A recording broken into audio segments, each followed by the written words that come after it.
Morning, everybody. I am Claudio Giannotti, the director of the Department of Law, Economics, Modern Languages, Politics and Modern Languages of LUMSA University.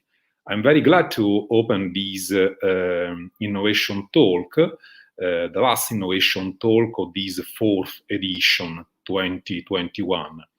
Today we have a really interesting and actual topic with a special guest, that is Raffaele Mauro. I want to thank him for being with us and for his availability. At the same time, I want to thank Professor Filippo Giordano, who is the master's degree director of innovation in banking and finance, in management finance, and all the innovation team that is composed by Alessandro Cavallo, Andrea Geremica, Livio Lamattina, Domenico Nesci, and Claudia Proietti. So I want to leave the floor to Filippo for introducing the topic and our lecturer. Thanks, Filippo. Thank you very much, Claudio. So today is the last innovation talks of this year, and we talk about space economy. So also thanks to the exploits of SpaceX, of Elon Musk, and the Blue Origin by Jeff Bezos, the space economy has never before attracted so much attention and interest. Space activities are expanding globally, and more aspects of our lives rely on satellite signals and data. Think of telecommunications, navigation and positioning services, environmental monitoring, weather forecasting, and so on.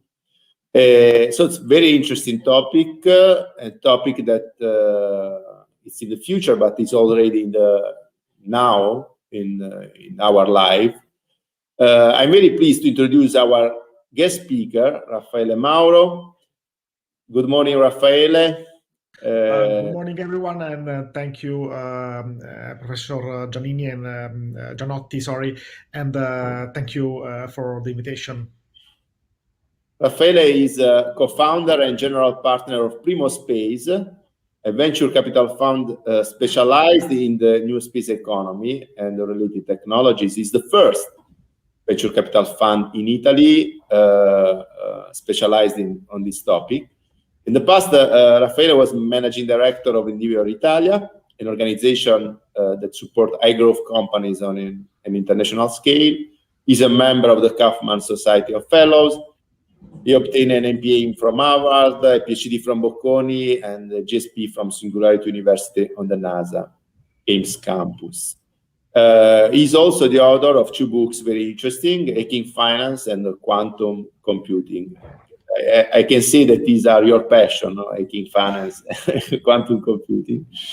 And the last but not least is a member of the advisory committee of our graduate program in management and finance. So I thanks also Raffaele for all the support that over this year is giving to our program. So I'm very pleased to leave the floor to you. Thank you again, Raffaele, for being with us. Thanks again, Filippo, and I would like to thank also all the Innovation Talks people and the LUMSA faculty for inviting me to this into this event. I will start right now to share my presentation. Just give me 1 second, and let me know if everything is okay. Yes. Okay. Thank you. So my topic today will be an overview about the new space economy, technology, markets, and trends. I will provide you, I will say, an endless slide presentation, but feel free to interrupt me or making observations or everything, even during my presentation and not just during the Q&A. So my background, I'm now general partner at a new venture capital fund focused on the space economy. It's called Primo Space. It's an 80 million euros fund, and we invest in both in the upstream and the downstream segments of the space economy. And I will later describe what I mean with that. And we are betting on the expansion of this industry, and which is a fascinating area to work and do things. First of all, when we think about space, the most iconic image is of course is related to astronauts. We had 560 astronauts since 1961, with few records. The longest continuous permanence was more than 400 days. The younger was 25, the older 77, and 24 of them went beyond Earth's orbit, and 12 into the moon. This is interesting because in the next few years, we will probably break some of those records, and we will have, again, people in the moon. There will be probably, in the next few years, the first women in the moon. And there is a very interesting new program for human space exploration to be deployed during the next few years. Traditionally, the space industry was imaged and was thought as something purely related to the government sector, but this is now changing. So space is not just NASA, it's not just the governments or the space agencies, it's something more today. And the private sector, or the new space, or Space 2.0, is the leading story, was the leading story during the last few years, and it will be more during the next decade. So a lot of things will come from the private sector, and I would say private sector not just in terms of economic dimension, but also in the dimension of operation styles and management styles is changing the space industry. From the economic and financial dimension, the space economy is a large industry. I would say is not a so large industry in comparison with other leading industries in the world. It's $430 billion, depending on how we define the space economy. But the interesting thing is that it's changing very quickly. So it's like the internet 30 years ago. It's basically a fundamental enabling infrastructure for the several industries on Earth, and is crossing the chasm between being a government-regulated sector to a more, I would say, private and also more chaotic sector. Today, we have several technologies which are relevant for us, from mobile phones, weather forecasts, navigation systems. They are all dependent on the space infrastructure, but many more applications will come in the future.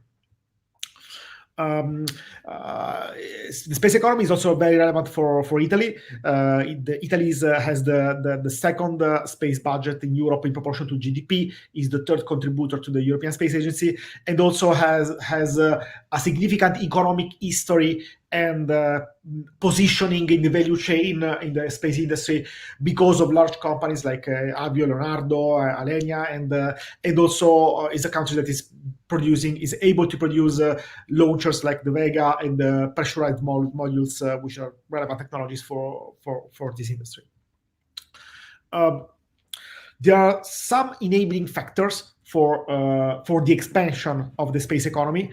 The $400 billion that I mentioned before are expected to become something like $1 trillion in the space of 9 years since now. One significant enabler is the reduction of launch costs. So, as you can guess, one of the basic limitations for accessing space is how to put stuff in space, how to put payloads in space, in orbit. And there was, during the last decades, a continuous cost reduction. And this is an area where many startups and larger companies are working, and launch systems are one of the key technologies in order to enable future applications. the first dimension when we speak about space is the upstream dimension. So there are several, I would say, subcomponents of the upstream dimension. The first one is related to large research projects. The most iconic one is the International Space Station. So large collaboration projects from United States, Europe, Russia, Canada, Japan, and so on. In the ISS, there were more than 240 astronauts since year 2000, and is one of the most ambitious mega projects from our human collectivity. And it's interesting because it's also probably something related to a geopolitical era that will not come back. So in the future, probably we will not have one single large international space station, but we will have a multitude of space stations related to geopolitical blocks. Especially Russia recently, so last week, announced that they are leaving the International Space Station project, and they will join probably the Chinese efforts to build independent moon bases, and they want also their own international space station. So the space geopolitics will mirror somewhat the Earth geopolitics because of its fractures and conflicts. The second dimension of the upstream, of course, is space exploration. This is a fascinating area, and as you know, in the last few days there was a new record. For the first time, a small helicopter had the opportunity to fly on Mars, which is a great thing. And the robotic expansion of space is something that is as interesting as the human one, because of it can reach more ambitious targets, and of course costs less, and it's less complex. Going back to the launch cost dimension, the true game changer was the reusability of rockets. This was something that up until just a few years ago was thought as unthinkable, and now it's done. So.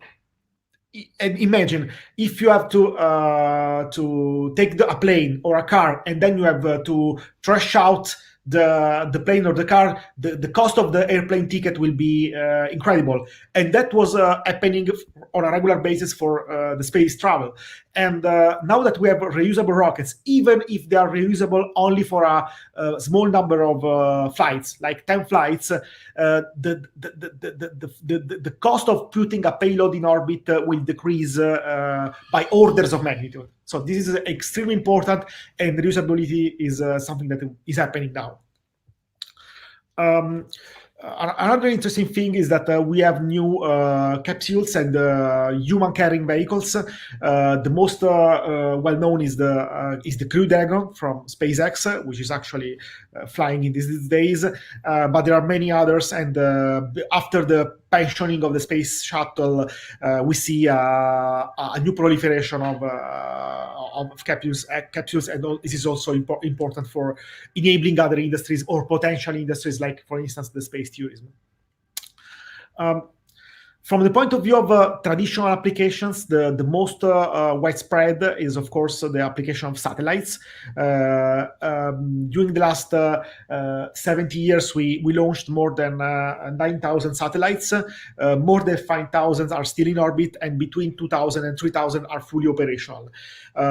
What is interesting is that in the next few years, we are expecting to put in orbit a huge constellation of satellites, and this number will increase significantly by the next 2 to 5 years. The function of satellites are incredibly important, from Earth observation, navigation, communication, scientific research, and of course all the applications like military intelligence. The general trend, and here we see another Moore's law, like in the launch costs, is the switch from large custom-made satellites to small standardized nano satellites. The most iconic form is the CubeSat, for the CubeSat. CubeSat is a standard form of microsatellite with a weight of slightly less than 1 kilogram and 10 centimeters of length. They are very low cost. They could be launched as worms, and even team of university students, research startups, they can, because of the low cost and the standardization, they can design and plan applications with CubeSats. So a very interesting technology and at the center of the attention now. The second macro dimension of space after the upstream is the downstream. So how information, data is applied to Earth applications in industries like telecommunication, agriculture, logistics and transportation, and so on. Telecommunication is one of the oldest applications for satellites. We use it on a daily basis for television, radio, internet access, telephone communication. Basically, the interesting story now is that from the point of view of telecommunication services, they are key now for internet access. And most of the large, big internet companies, they are planning some kind of project, of space-related project. Facebook with the Athena project, Amazon with ground station services and the Kuiper project, and Microsoft with the cloud services and the Azure Space project, and Google acquiring space mapping companies and internet access companies. So Uber also is acquiring space technology companies. Apple is acquiring space technology companies. So the merge between the internet infrastructure and the space infrastructure is one of the key stories of today. And of course, you probably heard about the Starlink from Elon Musk. This huge constellation, actually the largest constellation of satellites in planning for internet access, and this is incredible area. A second application of satellites is observation and mapping. Also here we have multiple applications: agriculture, environmental monitoring, and the interesting thing is that basically every single country, or of course all the developed economies, but also some of the emerging economies, they are trying to develop some kind of independent both telecommunication and observation capability in order to be effective for their economy. A third dimension of satellites is the navigation and positioning. Basically, you all heard about the GPS, but actually there are multiple positioning systems, and every geopolitical bloc is trying to build some kind of independent capability, because that will be relevant for them for the protecting their assets, and in case of geopolitical tensions to be not a slave or other countries when they have to make the military work and also for their civic telecommunication. I will skip the scientific research, which is very interesting because is one of the key applications of satellites, but is out of scope for our discussion now, and I will focus on what we can do also from Earth. So space is one of the industries with highest impact on the society. I would say one of the highest positive impact. Actually, in order to fight climate change, we need the space technology, we need the space infrastructure, and in order to prevent natural disasters, we need space technology. So if used on the right with the right spin, space technology could be one of the key technologies for our future. There are many other spin-offs and some of the high-performance materials and electronics and the systems developed for space. Historically, they had some kind of application on Earth and with a positive social and human impact. On the other hand, space was always a key technology for military applications. We have now both the historically relevant applications like spy satellites, so surveillance. We have the futuristic applications like the space lasers or satellite weapons, and most of the major military and air forces are developing now anti-satellite missiles in order to destroy their enemies' communication or positioning satellites. Basically, Russia, China, United States, they all have some kind of anti-satellite missile technology because it will be relevant for the wars of the future. Another interesting evolution in the space 2.0 or new space is the fact that this is becoming increasingly a meta industry. So it's not just merging with the internet industry, but also is becoming multidisciplinary and crossing the boundaries between other disciplines and industries. I will provide you a couple of examples. The first example is space robotics and artificial intelligence. As the automotive industry or Industry 4.0 and other sectors on Earth, basically space needs automation. Needs automation for navigation systems, for exploration, for helping astronauts, and also for addressing some key challenges like debris removal, which is one of the hottest topics today because of the overcrowding of satellites and potential overcrowding in the future. Another relevant dimension is biomedical and pharmaceutical research. This is also extremely interesting because we can exploit the microgravity conditions and sometimes the vacuum conditions in order to explore the growth of bacterial colonies or explore the folding of proteins, and therefore develop some kind of insight for pharmaceutical development and in general to understand better life sciences. And also because of the extreme conditions that astronauts have to face in space, new medical technology could be developed with potential application on Earth, like rehabilitation technologies, medical imaging, and so on. So space medicine is also one fascinating subject. Going back to the economic dimension, there are now large companies traditionally associated with space, like Airbus, Boeing, and many others. But the new story is the presence of space startups. This is probably one of the axis of Space 2.0. So basically, every single sub-segment of the space industry is now some kind of startup working there, trying to make things faster, smaller, cheaper, or smarter. And the big story, of course, is the SpaceX, but there are many other smaller companies doing interesting things in different parts of the world.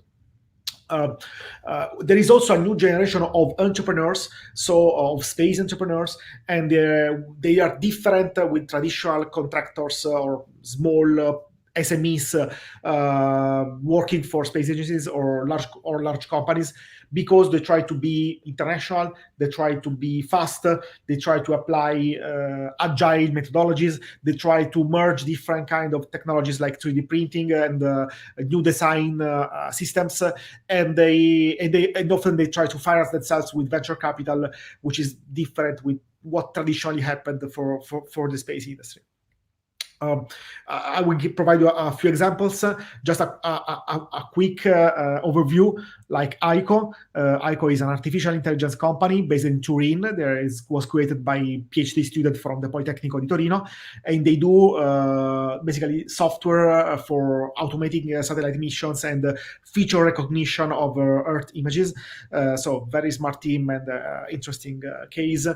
Another example is from Como, Lomazzo. It's called ListSpace, and they do ground station services. So basically, telecommunication stations in order to manage the microsatellites constellations, and also they use this kind of as a service model, like in the internet economy. Another well-known case in Italy is the Orbit. They started with the debris removal systems, so trying to clean space from debris, and in general now they evolved with the commissioning and decommissioning systems for satellites. So they try to position effectively the satellites in orbit in order to make them work in the best way. T4I from Padova, another cool case. They work on propellant systems and launch systems, and another very strong team, and extremely interesting. And one case from Naples, Sidereel. They are building a new kind of micro launcher, and so very small dimension with a very small payload.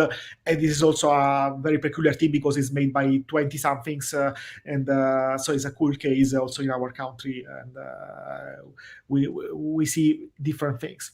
Another interesting element from space startups, also connecting them with Italy, is that some very well-known companies in the United States, like Axion Space, which is trying to build private space stations for tourism or business research and so on. Basically, they will manufacture their pressurized modules, so the places where human beings could live in Turin. So because of Thales Alenia, so I'm saying this in order to reinforce the concept that Italy is relevant now for the space industry. Of course, there are the space barons, so people that made a fortune in other industries and had the intuition or the risk-taking capability in order to join the space race.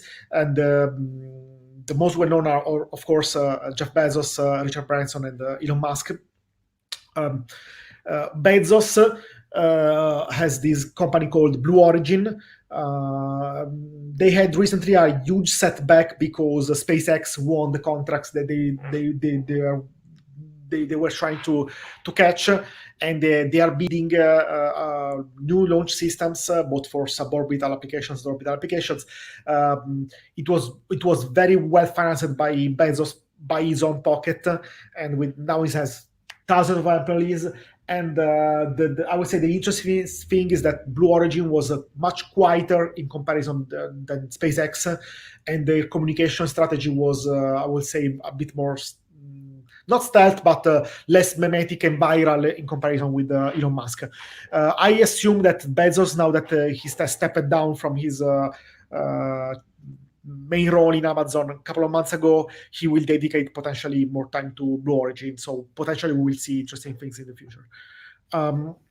Second one, of course, is Virgin Galactic, founded also almost 20 years ago. They are trying to build suborbital flight systems and also technologies for space tourism, and they were not navigating in good lands recently, but we will see what will happen in the future, and if they will try, they will be able to actually jumpstart a new industry for the human flight, suborbital flight for business and pleasure reasons. The elephant in the room, of course, is SpaceX, now reaching the valuation of $90 billion, multi-billion funding, almost 10,000 employees, growing a lot, and developing both human-carrying capsules and the Falcon series of launchers, which are actually developing the reusability concept, which is incredibly fundamental for the evolution of the industry. A couple of words about the Starship, Starhopper, and Heavy launchers. They will be key for potential future missions to Moon and Mars. And basically, Elon Musk is betting everything on these new concepts of very heavy launchers in order to carry multiple human beings and equipment for interplanetary missions. From the financial side, we can see that most of the top venture capital funds from Silicon Valley joined the space race. So Sequoia Capital, Founders Fund, Besber, they all investment in space economy. Just to give you an idea, Sequoia Capital is one of the funds that invested in Apple when Apple was not Apple, invested in Google where Google was in the very early stage phase. So they are very, very, very smart people. And the volume of the investments in VC basically doubled between 2008 and 2019, reaching $4 billion. and even in 2020 with the pandemic, this trend is continuing. So is almost from $5.85 billion as a volume of investments for 2020.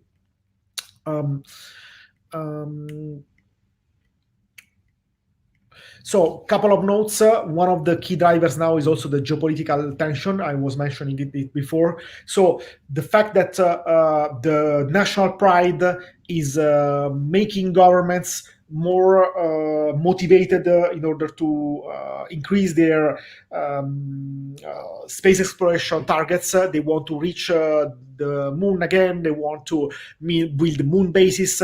Both, as I said before, Russia and China, they want to build a joint moon base. United States, they want to join a moon base. With the Artemis program, they want to reach the moon again with humans and build a lunar gateway, so like a new space station in moon orbits. And of course, they are building. They want to build supremacy and capability for this domain of the force. And actually, the United States created the new branch of the military with the Space Force. $15 billion budget, 16,000 people with developing both information capability, logistics, and also power projection for space. Couple of funny things, fun facts. The first one is that they called the people working there not airmen, aviatori, like in the Air Force, or sailors, marinai, like in the Navy, but guardians. So basically, with a blink of the eye to science fiction and superhero sagas, and also Netflix had a humoristic show called The Space Force. Also on this line, China has a very ambitious space program. They will launch the first modules of their first of the new modular space station in 2022, and they're having a moon and lunar base programs, and also exploring very advanced technologies like satellites for quantum telecommunication and robust cryptographic systems for merged with the space technology. So very interesting what China is doing now. A couple of final notes about the future industries. So one of the future industries, potential future industries, is space tourism. We already had 7 space tourists in the past. They paid multi-million-dollar tickets, and there are now several companies planning to send again space tourists from Axion Space, Space Adventures, Boeing, and so on, and of course Virgin Galactic. Actually, Virgin Galactic collected multiple pre-orders for their suborbital flights, and we'll see what will happen. There is a lot of debate about space tourism, but on the other hand, there are limitations, because the safety concerns for civil for non-military or non-astronaut, not professional astronaut people, will be much higher. So if there will be the first accident when people will die, if there will be the couple of persons doing the honeymoon, that will stop the industry very soon. So promising industry, but with some significant concerns. Another potential industry is space manufacturing. So for the medical industry, using the vacuum or microgravity conditions in order to build and manufacture things in space. In this photo, you can see Samantha Cristofaretti basically working with a 3D printer, tailor-made for 3D printing spare parts, components in space. That will be incredibly fundamental, because if something is broken in your space station, having the replacement from Earth, having a new mission, building the component, something that is incredibly costly. And if you can manufacture the component or the device on space, the cost reduction will be significant. So space manufacturing is one of the key potential industries for the future. Here we have the science fiction, so space mining, very interesting to the idea of extracting minerals and materials from asteroids. But there are also a couple of startups working there. But I would say this is more science fiction, so it will take a long time, probably much longer time in comparison with the tourism industry and the manufacturing industry. But potentially in the future, we can imagine also the space mining. Moon, as I mentioned before, is one of the key dimensions now for development, and Europe also is participating in the Artemis program, and the deadline for putting new astronauts on the moon surface is 2020, end of 2024. It is highly probable that this deadline will be not satisfied. But so the project is there, the budget is there, and first people and probably the first women in the moon, we will see these in the next few years. So very, very important. And finally, the other idea is that potentially going to Mars. This is well advertised by Elon Musk. It's something that is technologically feasible. Or it will be feasible. The only thing is that the amount of risk and cost will be immense. So it's a total different story in comparison with the moon, when we are speaking about weeks, missions during weeks. For Mars is a 2 years mission in a new, very hostile environment, and the cost and risk will be huge. And but we'll see. So potentially we will do this. It can be done, but with there are multiple factors to consider. If you want to go in depth, there is now a new wave of books regarding the economics and financial dimension of the space economy, and the new wave of startups like Space Open for Business is very good. Also, Space 2.0 is also cool. If you want to go in depth in technical aspects, I would say this compendium space technology is not bad. If you want to look also at some equations, but very simple and divulgative popular science way. And if you want to play, there are new Legos, and that will be fun. With that, I would like to thank you, and I'm open to discussion, Q&A, and any kind of consideration. Thanks. Thank you very much, Raffaele. In particular, given me an idea for the gift for the birthday of my son that is next week. That is a passionate Lego. I didn't know this Lego related to the space. So thank you very much. Very interesting. Thank you for this traveling in the future in the space. Very inspiring. I have a lot of questions in my mind, but just to say something about your job. So it's changed because moving in this field, in this industry, what is the difference now between, for example, a business model of a startup that operates in this industry, so respect to other industries? So what are the key points that you observe as a venture capitalist? Okay, I would say that the space economy is interesting because it's a very diverse industry. So there is everything within it.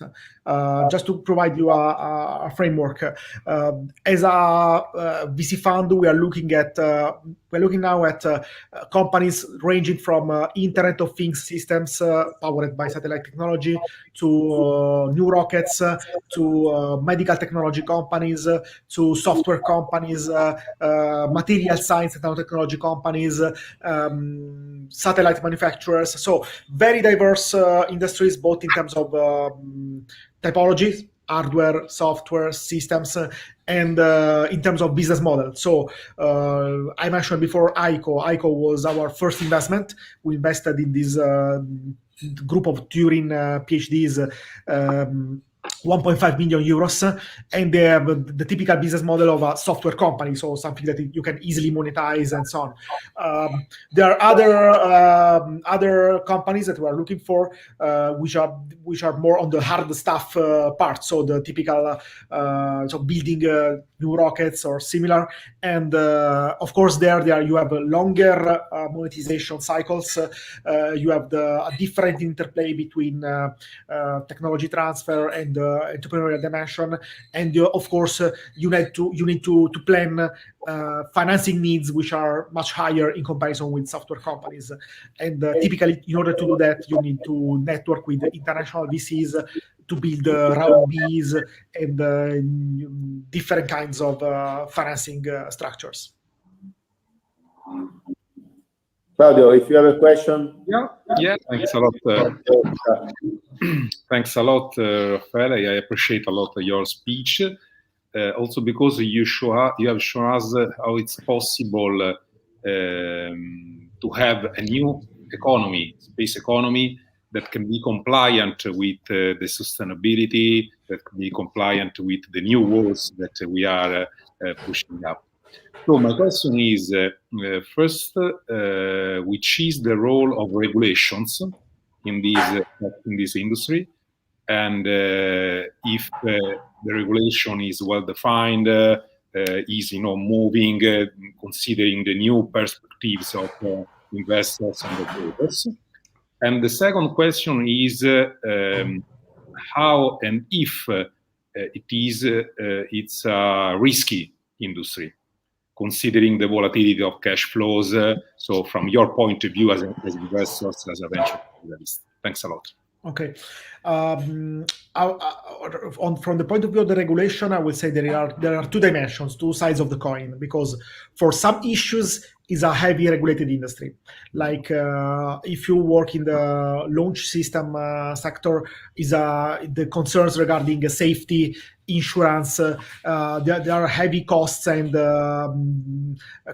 compliance that you have, compliance settings that you have to respect. On the other hand, from other parts like the debris and the space environment protection is a bit more chaotic. There are international treaties and so on, but the reality is that like all the new environments that humans are occupying, there is a serious danger that we will pollute it in a significant way. And I will say that for the space debris problem, so the fact that old satellites or space hardware systems, they will fragment in multiple pieces, and they became basically the very quick weapons against other projectiles like gunfires against other satellites. There will be probably the regulation will come after once or the next significant accident. So until now, probably this is a very pessimistic view, but until now there was not a very heavy regulation about that. But because we are launching thousands of satellites just in the next 3 years, the probability of something bad happening is increasing very quickly. So double-sided thing, heavily regulated for something, but chaotic for other dimensions. And also the geopolitical dimension and the conflict dimension will also increase the complexity, because if tomorrow United States, India, Russia, China, they do a anti-satellite missile test, and they destroy satellites, and they generate thousands of fragments, no one can stop that. And actually, that happened a couple of times during the last few months. So, it's not an easy thing to monitor and regulate. So sorry, the second part of the question was about the risk. If yes. It's a risky industry or not, and the volatility of cash flows from your point of view, obviously. Okay, I would say that it depends, because as I mentioned before, there are different kind of business models and companies. Typically, the technology transfer component, of course, is risky part of the business. You are working on the frontier of innovation, especially if you want to develop, if you want to change the existing technologies. So trying to test new forms of new typology of satellites, of launchers, and so on. But on the other hand, when you basically overcame the major technological readiness levels, you can expect revenue streams which are, I would say, much more stable, because you build a constellation, and basically it's an infrastructure play, and if it worked at the beginning, then it tends to work for the following years. And but as I said before, it depends from the specific type of company, and if you work on downstream applications, the story is different in comparison with upstream. Final note, which is very important, is also a sector which is growing a lot, so you can take some rational risk.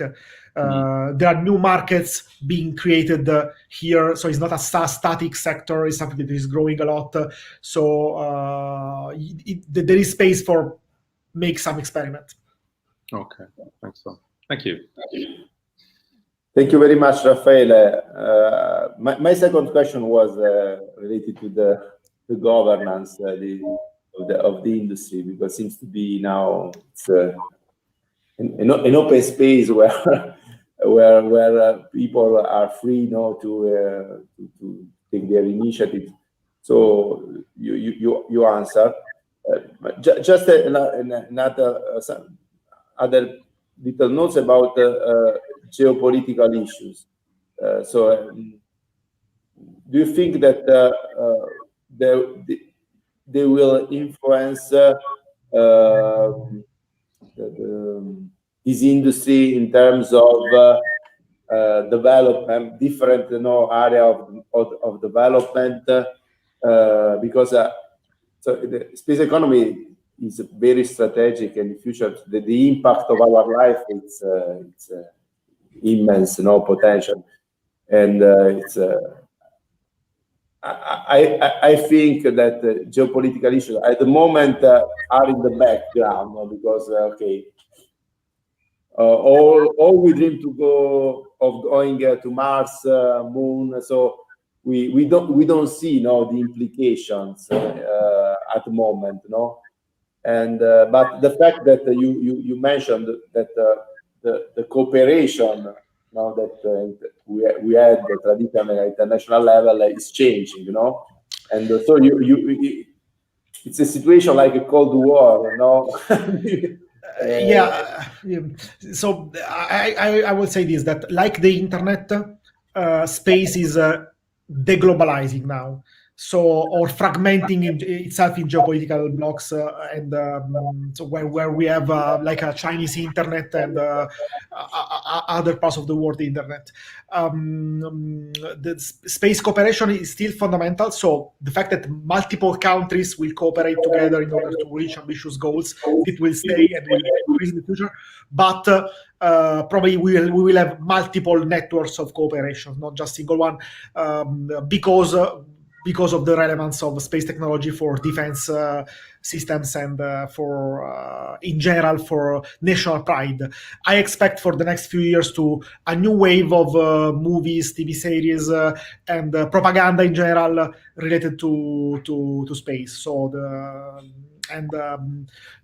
this is not I would say this is not a positive thing, but from I would say part of the private sector will have a boost from the increased level of ambition of many countries. It was not like that 10 years ago. So if we just to provide a comparison, just 10 years ago it was not like that. So there was a problem for NASA budget.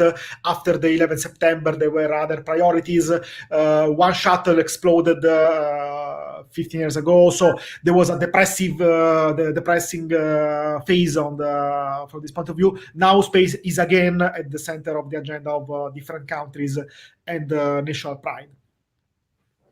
Okay, thank you very much, Raffaele. We are in time.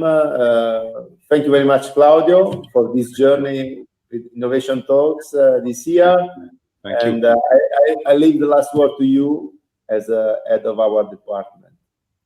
Oh, I think that it's been a great pleasure, also because I think the journey of this fourth edition of Innovation Talk has been really great. That's my point of view. And today we ended this edition with a really great innovation talk, looking at the future, dreaming of the future, but having, you know, the body in the earth and thinking of the possibility of these new perspectives.